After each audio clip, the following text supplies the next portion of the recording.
What's up, boys? I wanted to do something a bit different today. In this video, I'm going to lay out some ideas and open up a conversation around what we would all like to see from Darktide in the future. As most of you already know, Fatshark took responsibility for not meeting the players' expectations and have now actually refocused on addressing the community feedback and improving the game. What I don't want to do is rehash all the now well-established lore, which is the not having crafting, the reward system not being too good, the game stability not being all quite there, and of course the hourly refreshing equipment shop, which everybody absolutely loves. But instead, I want to try and put my 600 hours of gameplay to use by suggesting some of the changes that I think would be great and have not been voiced as loudly. I want to encourage everybody to share their 2 cents on this topic constructively, and though I'm not expecting Fatshark to implement our suggestions verbatim, however, I do believe at the very least that our ideas will inspire some changes that will make Darktide a better game. Kicking things off is weapon power, and I appreciate that this may be considered somewhat of an elitist or a negative opinion of them, but the weapons, blessings and perks broadly have very little impact. Minus the 1 or 2 exceptions, of course, which I'll cover. But this ends up with, weapons feeling generally boring and lacking any diversity. My absolute favorite example of this would be the Indignator's Mark 4E Crusher. First of all, it only has 4 blessings available. That is Skull Crusher and Thunderstrike, which more or less do the same thing. And then you have Trauma and Hammering Blow, which also, again, basically do the same thing as each other. Some Zealot mains out there will probably already know this, but for everyone else, a Grey Mark 4E Crusher can knock over a Damnation Crusher with a light attack followed by a light empowered attack combo. And every other enemy type for Damnation is sent flying with just 1 empowered hit. Whether or not you have the impact blessings on this weapon doesn't change that at all. And the reason I'm mentioning this is because it just shows that these blessings seemingly do nothing for this weapon. And this is kind of a story that repeats itself for most blessings across most weapons. Then sticking to the Crusher, for the damage, the difference between a less than ideal Grey and a more or less god roll legendary Crusher with a damage blessing, of course, is that the legendary at its best takes 2 less empowered attacks to kill, and this is only on 1 very specific unit in my testing, and that is the Mauler. On most elites and specials, it's only 1 less empowered attack to kill versus the Grey, and on every single basic unit in Damnation, there's no difference whatsoever. They all take either 1 or 2 attacks to kill them. And in nearly every case, that last extra hit the Grey Crusher took to kill an enemy was only a fraction of the total damage of that attack. And what I mean is, for example, a Damnation Mutant, the Grey only did 24 damage on the last attack. So if it had that extra damage from perhaps being a little bit higher on the modifier stat, it would take exactly the same amount of attacks as the legendary version of this weapon. And that's even more surprising to me because the legendary Crusher I was using had 25 additional maniac damage on it too. Going even deeper than that, I was even able to find multiple examples of lower base rated Greys outperforming higher base rating legendary weapons against nearly all enemy types in Damnation. Take this Mark II Tactical Axe for example, which has a base of 345, has pretty reasonable perks and blessings on it, and it is outright being beaten or at least matched like for like on kill time on basically every single unit by a 335 Grey. And this of course applies to most ranged weapons too. For example, the time to kill a Damnation Reaper with my legendary Flamer, which has Overpressure and Blaze Away, which is an extremely good pairing, was 6.4 seconds. A decent Grey was 7.2 seconds, and that's a pretty unnoticeable difference of 0.8 seconds. And don't get me wrong, I do recognize there is a tangible difference there, and in some cases this could actually make a difference, but what I also want everyone to consider is that in an actual match, you're not going to be the only person hitting a target. So the amount of uptime you have on that enemy is shortened, and therefore that kill time difference has less time to manifest, making it even less significant than it already was. Also, just to be perfectly clear, I'm not trying to say that this is an ironclad rule either. There are of course some blessings that have a notable impact. For example, anything that allows you to ignore enemy hit mass like Brutal Momentum can boost your AoE DPS massively, and Rending can turn a weapon like a bolt gun into an absolute monster at destroying Ogrins. And yes, I know that in some cases with the exact right perks and the exact right blessings, you can hit breakpoints that allow you to kill certain enemies with less attacks or even just one attack. But more often than not, this does usually only mean a very specific enemy,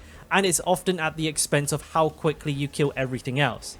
Which, you know, of course, again, you can make up for that shortcoming with your other weapons, but that's a slightly different topic. Really, the core of what I'm trying to say is that after hitting max level, it's not very long before weapons start to become quite stagnant. And I'm no longer myself actually excited when a legendary drops, and I haven't really been for a long time. I honestly get more of a kick out of seeing a high level grey in the store, which is kind of sad. So, you know, what would I then like to see as a way of improving this? And personally, I think Fat Shark should just go absolutely hog wild and crank blessings and perks to the max. For me, and I think probably most people who play Darktide, it's not a competitive game. What I love about it and why I play is because I like to go in and slaughter an ungodly amount of heretics. So I feel like there's less of a need for balancing or, you know, being conservative with how blessings and perks work. As a matter of fact, I think having much stronger weapons could even help the less experienced players work their way up to Damnation quicker and enjoy what I definitely consider to be the best version of the game, because after all, in Damnation, that's where the most Nurgle boys are to be smashed, and I can only see this as a good thing. I know some people will see this as taking the challenge out of the game. Thing is, with all Tide games, most if not all of the actual challenges are self-imposed anyways. Take True Solo or True Duo for example, where players either clear a mission by themselves or just with a pair. So then if a weapon is just too powerful, you just don't use it. And a change like this could perhaps have us seeing people doing things like grey only items duo Damnation. And I think that would still be pretty cool. Moving on to some examples of ways that could make blessings and perks more fun. Off the top of my head, I think making Ignore Hit Mass more accessible across all weapons would be good. This is right now the most satisfying blessing to use, and it's any weapon this is on, it's like instantly S tier. The adding of strong attack speed augments that make us go ape shit for 5 seconds if we meet a trigger condition or something, or more across the board damage increases. For example, 25% light or heavy attack damage, so we can hit more breakpoints broadly. Hell, even something goofy like 400% push strength after a successful dodge, so we can just send enemies flying.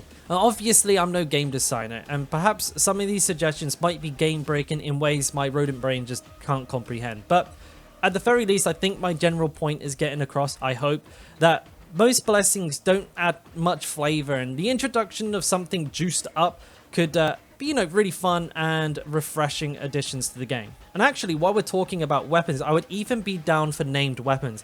A named weapon is usually like a top tier unique item. If anyone's played WoW, Shadowmourne is a great example of what I mean. These could be a collection of weapons for every class with guaranteed strong and unique perks and blessings only they can have. As for how this would fit lore-wise, you know, call me crazy, but I suspect the heretic leaders and or Grendel, the Inquisitor that we work for, are likely to have a few powerful artifacts lying around that, you know, we could use. Okay, so then moving on to the next point, and this one's a little less complex, and that is that I'd love to see a busier Morningstar. Because imagine you're a new player, and you're coming in after beating the prologue, and you finally land in the social hub, the Morningstar, only to find you're one of like 3 people there. It really doesn't like paint a fantastic picture of the game, and I feel like it's going to discourage people from feeling like they want to put a lot of time and effort into something that is feeling like a ghost town. It would be beneficial, in my opinion at least, to lump people from different regions together into one Morningstar until there's like a minimum set player target hit. I don't know, 20. You know, sure, it's going to come at the cost of some ping for some of the players in there, but there's not really anything in the social hub that is ping sensitive, so I can't see this being too much of an issue. And hell, I mean, most of the people I play with are from the US and I'm in Asia, so, you know, 200 ping is even a playable amount of MS. The reason I think this is great, all in all, is because it would feel instantly more lively. You'd have more opportunities to make friends, chat, and feel like you're playing on an actual online game. It's a simple thing, but I think this would honestly do absolute wonders for the social aspect of Darktide. On to my next suggestion now, and that is the Battle Pass. And I would unironically love to see a seasonal Battle Pass. Nothing too pricey, of course, you know, we've already paid for the game, but something, a little something that we can work toward when the content is otherwise a little dry, which, if we're being honest, is going to happen. Because it's obvious that, Fat Shark want to monetize the game, and sure, that's fair enough in this day and age. But recent history has shown very clearly that a straight up cash shop doesn't really go over too well for most people. I could definitely see a reasonably priced battle pass with worthwhile rewards like skins, Aquilas, portrait frames, trinkets, and so on and so forth being much more popular. And I'm not asking for this to replace the cash shop, but to be another option alongside it for people to earn rewards through mostly playtime over just how much money that you've spent. Because, again, whether or not Fat Shark have intended for players to be playing Darktide 24/7, the truth is a lot of us do. And something like a battle pass goes a really long way to keeping these dedicated players engaged for hundreds of hours each and every season.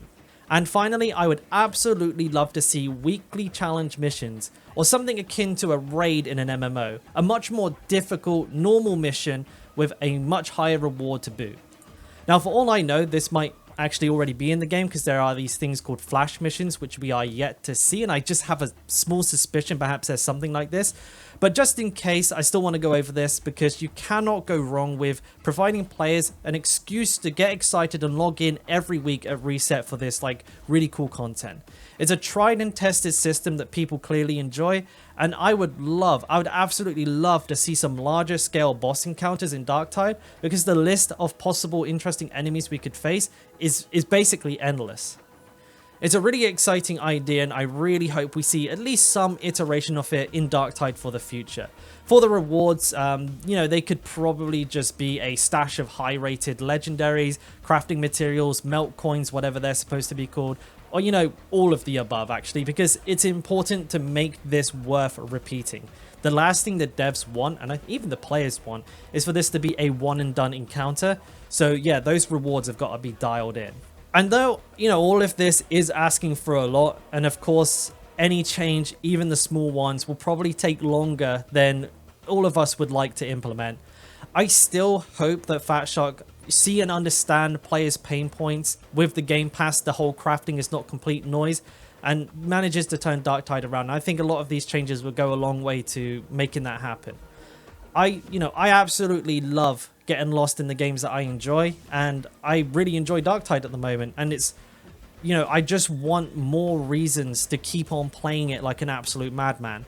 And if you want to build on anything I've covered, or even just add your own ideas that I've not, go completely nuts in the comments. I look really forward to reading them, and I'll do my best to respond to the bestest of the best. Like and subscribe, of course, if you enjoyed the content. Don't forget to check out the Twitch in the description below. That is starting from the 5th of next month, providing nothing is delayed. And until next time, boys, catch you later. Peace. Bye. End of the video. What are you still doing here? Time to go. Alright, bye.